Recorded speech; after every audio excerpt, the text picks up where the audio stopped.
Most men live and die as pawns in a game they haven't even bothered to name, much less understand. They think wealth is a matter of luck, or hard work, or saving for a rainy day.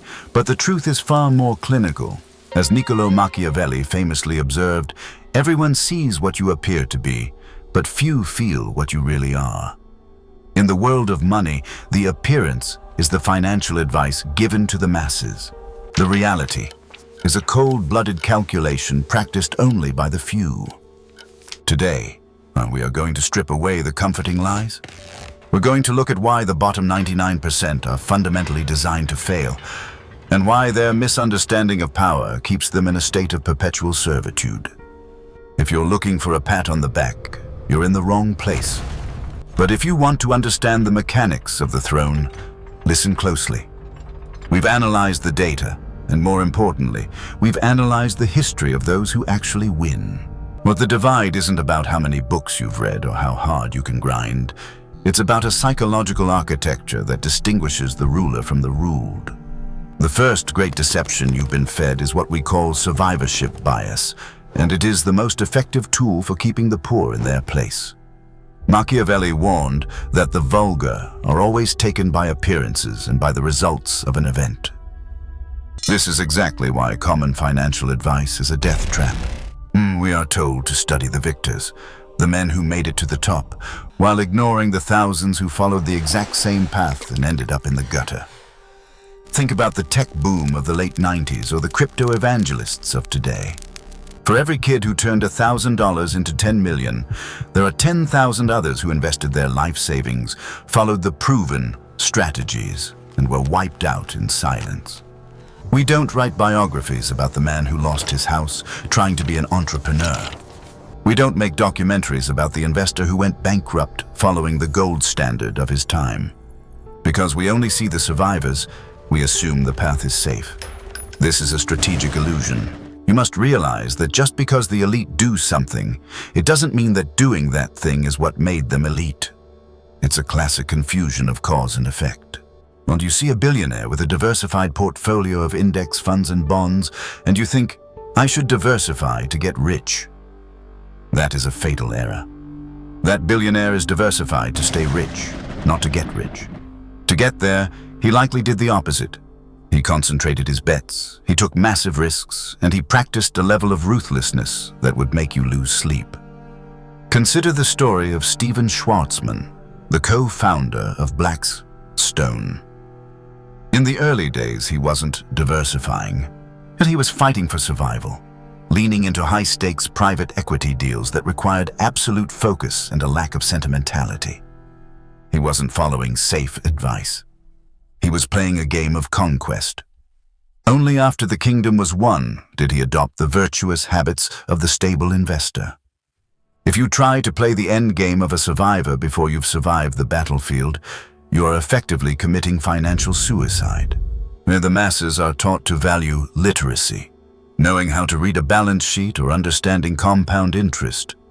But Machiavelli knew that knowledge without the power to act on it is a mockery. You can understand compound interest perfectly, but if your bank account is drained every month just to keep the lights on, that knowledge is a ghost. It doesn't matter how much you know about money if you don't understand the nature of wealth itself. Wealth is not a number, but it is a state of sovereignty. The poor man thinks he is winning because he got a 5% raise at his job. The Machiavellian mind sees that 5% for what it is, a slightly longer chain. It doesn't change the fact that he is still a subject in someone else's kingdom. If you want to stop being a subject, you have to stop listening to the advice designed to keep you obedient. Yet this is a journey that most men are too afraid to take because it requires looking at your life with a level of honesty that hurts. Most people would rather feel safe in their poverty than uncertain in their pursuit of power. If you're one of the few who realizes that the game is rigged and you're ready to learn the actual rules, then you're in the right place. We are building a community of men who refuse to be taken in by appearances. To join a growing community of high performers and strategists by subscribing to this channel now. We don't do motivation here, we do reality. Before we move into the actual mechanics of how the elite perceive time and assets, I want to see who is actually paying attention. Drop the word sovereignty in the comments right now if you understand that wealth is about control, not just cash. To understand the elite, you must understand their relationship with time. Machiavelli noted that time drives everything before it and may bring with it good as well as evil. The poor, however, are blinded by the immediate. They suffer from what I call time horizon blindness. To a man in the gutter, wealth is an amount, a pile of gold he can see and touch today. If he sees $20,000 in his account, he feels like a king. But to the Machiavellian mind, that $20,000 is a rounded zero. Why? Well, because it doesn't buy the one thing a prince requires: independence from labor. The poor man measures his success by his ability to survive the month. The elite measure their success by how many generations they can control the clock. Look at the modern mercenary class, the high-earning surgeons, the corporate lawyers, the Silicon Valley engineers making $500,000 a year. The world calls them rich. Machiavelli would call them high-status servants. Well, if they stop performing their virtue, the income vanishes. They are one boardroom coup or one shaky hand away from the breadline. Contrast this with the story of the late shipping tycoon Aristotle Onassis. He didn't focus on making a salary. He focused on owning the vessels that move the world's oil. He understood that a prince does not work for gold. A prince owns the system that generates it. Wealth isn't having money. It's having the luxury of never having to trade your life for it again. Well, while the poor man optimizes for a bigger paycheck, the elite optimize for equity. They want a piece of the kingdom that pays them while they sleep, while they travel, and long after they are dead. This leads us to the fatal confusion between assets and income. In the streets, people celebrate a promotion. In the halls of power, we celebrate an acquisition. A doctor making $500,000 a year is a beast of burden in a white coat. A quiet landlord owning a portfolio of industrial warehouses making half that amount is a sovereign. Why? Because the landlord owns his time. Machiavelli taught that a prince should have no other object or thought than war and its rules and discipline. In the money game, war is the pursuit of assets. The poor save cash, which is a depreciating permission slip issued by the state. The elite collect productive property. They buy the debt of others, the land under your feet, and the intellectual property in your pocket. Consider the modern private equity titans like those at KKR. When they look at a company, they don't look at the salary it can pay them. They look at the cash flow and the exit. They use the company's own value to borrow more power, effectively using the world's resources to build their private fortress. To the poor, investing feels like an expense. Money they can't spend on a new car or a vacation. It feels like losing. To the elite, investing is like planting a forest. You don't plant a tree to eat the fruit tomorrow. You plant it so your grandsons can walk in the shade. The poor man eats his seeds. The rich man endures the hunger today so he can own the orchard tomorrow. It is a fundamental shift from a consumer psyche to a conqueror psyche. This brings us to a chilling realization. The safety you've been taught to crave is actually your greatest vulnerability. But you've been told that a steady job with benefits is the safe path. In reality, it is the most precarious position a man can hold. You are a single point of failure. If your boss decides you are no longer useful, or if your industry is disrupted by a line of code, your stability evaporates instantly. The elite view this as terrifying. They prefer volatility they control over stability controlled by another. And they would rather have 10 small streams of income than one big lake that someone else can dam up at any moment. Think about the way modern power brokers operate. They don't have jobs. They have interests. They sit on boards, they hold shares, they consult, and they trade favors. If one venture fails, the others sustain them. They understand that true security comes from a diversity of power, not the false promise of a monthly check. The man who relies on one source of income is a hostage, or the man with many is a negotiator. Most men are playing a game of not losing, while the elite are playing a game of multiplying. And as we will see, the tactics used to not lose are exactly what guarantee you will never win. Take a second to reflect on your own life. Have you been building your own kingdom, or have you just been a well-paid mercenary in someone else's? Share a reflection in the comments on which side of the line you currently stand, and what your first move towards sovereignty will be.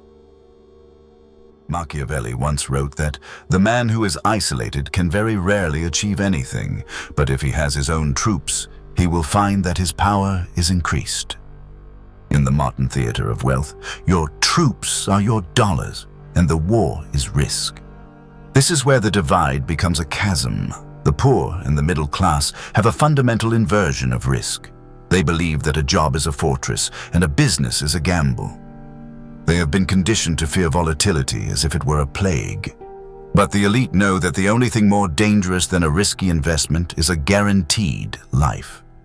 They understand that depending on a single master, your employer, is the ultimate risk. One signature from a CEO you've never met can delete your entire reality. To the Machiavellian mind, that isn't safety, it's a hostage situation. Consider the story of the golden handcuffs in modern-day finance and tech.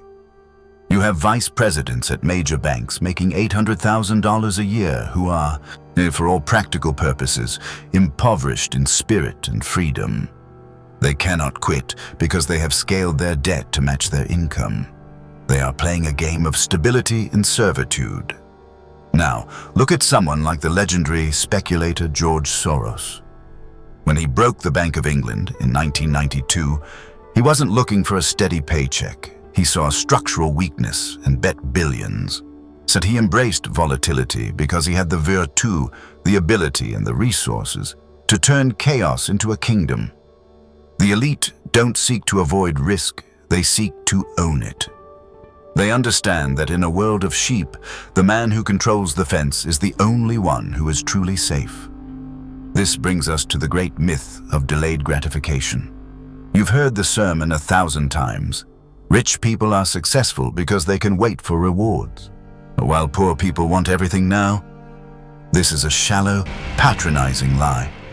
In reality, the poor delay gratification more than anyone on earth. They wear the same shoes for 5 years, they skip the steak for the ground beef, and they spend 40 years in a cubicle waiting for a retirement that might never come. They are the masters of waiting. The difference isn't willpower, it's the certainty of the return. As Machiavelli noted, men do not ever believe in any new thing unless they have experienced it. A poor man doesn't invest because, in his world, money that leaves his pocket rarely comes back. If he skips a meal to save $10, an unexpected flat tire will steal that $10 by Friday. For him, the subtraction game is a law of nature. The elite play the multiplication game. They don't just wait for a reward, they calculate the probability of the harvest. That when a high performer invests $100,000 into a new venture, he isn't sacrificing that money. He is deploying soldiers. Even if that specific company fails, he has 10 other battalions in the field. He has a safety net of assets that allows him to be aggressive where the poor man must be defensive. This is why the advice to just take a risk is useless to someone playing the subtraction game. For the poor, a mistake means homelessness. For the prince, a mistake is just the cost of doing business. You cannot win a war of multiplication using the tactics of subtraction. One seeks to minimize loss, the other seeks to maximize conquest. Think about the way the 1% use debt. To the masses, debt is a predatory weight. Credit cards with 24% interest used to buy clothes that rot and cars that rust. This is subtraction debt. But to the elite, debt is a lever. They use low-interest loans to buy cash-flowing real estate or to acquire competitors. And they are using other people's money to multiply their own power. This is exactly what the great industrial titans did during the Gilded Age. They didn't save their way to the top. They borrowed their way to dominance, using the bank's capital to build monopolies that the banks then had to serve. They understood that being a debtor to a small degree is a burden, but being a debtor on a massive scale makes you a partner to the system itself. The game is rigged, but not in the way you think. But it's not just that the rich have more money. It's that they are playing by a set of rules that actually work in the real world, while the poor are playing by a set of rules designed to keep the game stable for those at the top. The virtuous path of the hard-working saver is the very thing that ensures he remains a source of labor for the man who understands multiplication. If you want to change your life, you don't need a better job. You need a better game. You need to stop trying to survive the subtraction and start learning how to command the multiplication. Before we move into the final part, where we discuss the brutal psychological price of actually switching games, I want you to engage. Comment the word multiplication if you are ready to stop playing defense and start building an offensive strategy for your life. If you understand the game now, you might think the exit is simple. Just start thinking like a prince. But Machiavelli warns us that there is nothing more difficult to take in hand, more perilous to conduct, or more uncertain in its success than to take the lead in the introduction of a new order of things. Changing your economic class isn't just about opening a brokerage account. It is an act of class defection. It is a betrayal of your origin. Most people are held in poverty not by a lack of opportunity, but by the invisible chains of their own community. The poor play the subtraction game together. They reinforce the idea that money is the root of all evil, that the rich got lucky, and that staying humble is a virtue. To leave that mindset is to tell everyone you love that they are wrong. It is a psychological execution. So think about the modern-day scholarship kid who makes it into the elite circles of Wall Street or high-level politics. This is a classic case of what I call the hostage exchange. They are invited into the rooms of power, and they learn the language, the dress codes, and the cold-blooded decision-making of the 1%. But there is a price. When that kid goes home for the holidays, he is a stranger. His family senses his new order. They mock his ambition or guilt-trip his success. But he is caught in a no-man's land, not yet fully accepted by the elite, but no longer able to relate to the rationality of the ruined. This is why so few people actually make the jump. It is too painful to abandon your tribe. Machiavelli knew that a new prince must often destroy the old cities to secure his new ones. Most men simply don't have the stomach for that kind of destruction. The system remains stable because it exploits your need for belonging.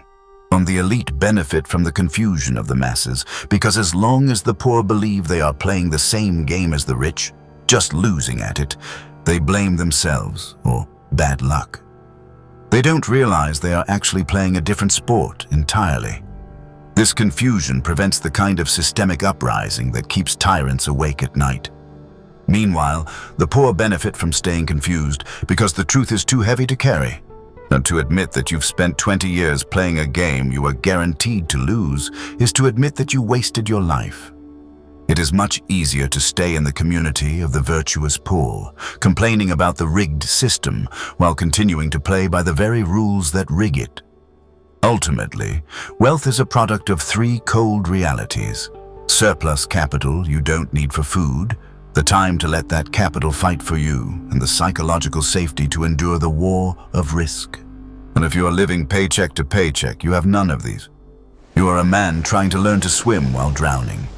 The elite didn't get there by learning about money. They got there by being born into a fortress or having the sheer brutal virtue to seize one.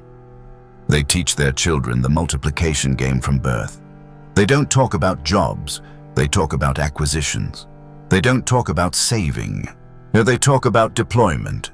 This cycle continues because the rules are passed down as a heritage, while the masses are fed the survivor stories to keep them hopeful and obedient. The question isn't whether you understand these concepts now. The question is whether you have the ruthlessness to act on them. Will you remain a well-behaved subject in a kingdom that views you as a line item on a balance sheet? Or will you begin the painful, lonely process of building your own throne? Well, the door is open, but most men will never walk through it because they are too busy trying to be good by the standards of a game designed to make them lose. If you've made it this far, you're already defecting from the status quo. You are beginning to see the wires in the machine. Do not look away. The path to sovereignty is paved with the illusions you are brave enough to burn. If you are ready to stop being a pawn and start becoming a player in the only game that matters, you belong with us. We'll join a growing community of men who prioritize reality over comfort and power over permission. Subscribe to the channel and secure your place in this new order. This is where we stop complaining about the rules and start mastering them. We've covered the cold mechanics of the 1%. Now, I want to hear from the front line. Comment the word defection if you felt the pull of your old community trying to keep you small. And share one thing you're willing to leave behind to win the crown.